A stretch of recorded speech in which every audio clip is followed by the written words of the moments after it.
In one of the previous videos, I mentioned that you can create virtual clusters within your Kubernetes using SQLite as the default backend that vCluster comes in, or you can use embedded ETCD as well. But I also mentioned that you can deploy external ETCD. Now, it has two meanings. One, you can have an external Postgres or MySQL instance, and you can connect that as the backend for your virtual cluster.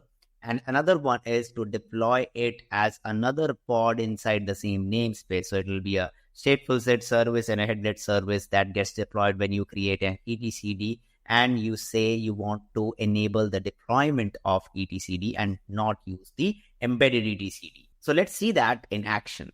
So this is the cluster YAML file that you need to use, where you have to specify that in the control plane backing store ETCD deploy enabled is true. So let's create a virtual cluster using vCluster.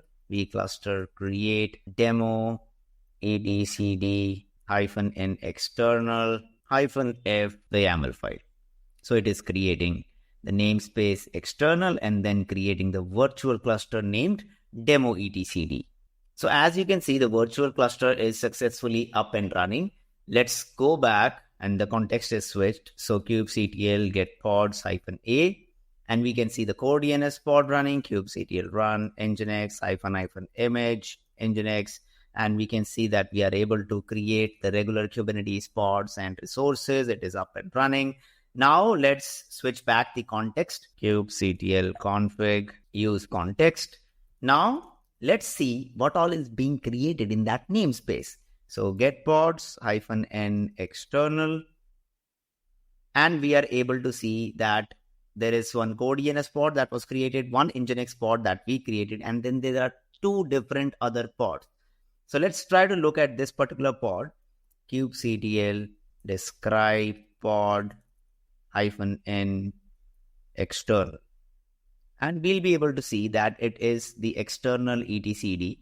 So you can see the image that is getting pulled for this particular pod is the ETCD 3.5.13.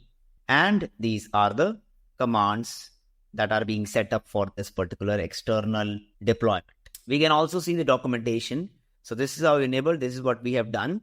You can also customize the stateful set where you can specify the resource and the limit. You can also add certain annotations that whether it's safe to await when you have enabled cluster autoscaler and those type of things.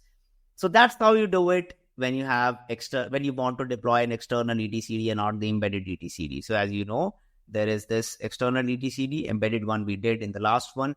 The next interesting one that we are going to do is the external database. So you can use this external database feature such as MySQL and Postgres, where you can specify the backing store database external enable true, and you have to give the connection string so that your virtual cluster can connect to that database and keep the state maintained for that particular virtual cluster. Again, very interesting scenario for your disaster recovery kind of scenarios. So I have already created a Postgres instance in DigitalOcean. You can have any managed Postgres instance. And in the backend, in the data source, I have specified all the connection string like Postgres, the username, the password, and all that stuff. Obviously, once the video is out, you won't be able to use it because I'll delete this Postgres instance. But yeah, you have to specify the connection string. So let's create a virtual cluster using this. vCluster create external to -n Postgres -f demo4, because this particular file is just named demo4.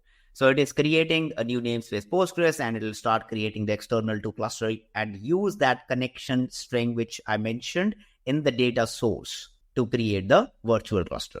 The cluster is up and running. Let's try to access it. kubectl get pods -a. It's already switched the context. kubectl run nginx -image nginx. The pod is created. kubectl get pods, and the cluster state should be maintained in the external Postgres instance. Now the cluster is running. We created a nginx pod, and you can see that I have used PSQL to connect to it. And if we see The database, you'll be able to see the name kind has already been created in the default DB. And if we see in the kind, we'll be able to see all the stuff which is there, the ID, the name, and all the other things with the index key and stuff. And if I do a select star from public.kind, we'll be able to see endpoint slices, and all the other information which is present.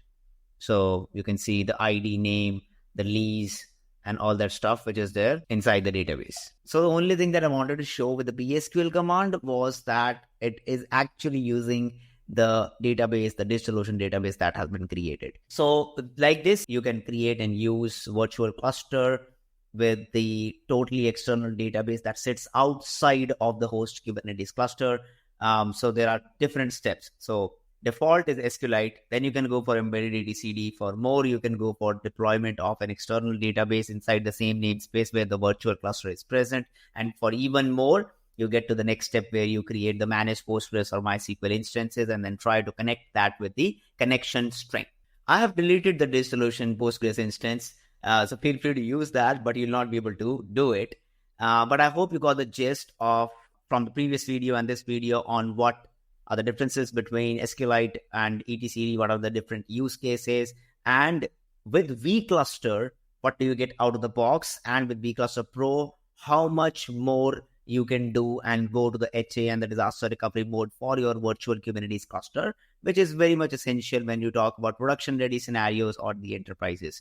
That's it for this particular video. Let us know in the comment section which method do you like, or if you face any difficulties, or if you would like to see any additional improvements for these particular use cases. Thank you so much for watching, and see you in the next one.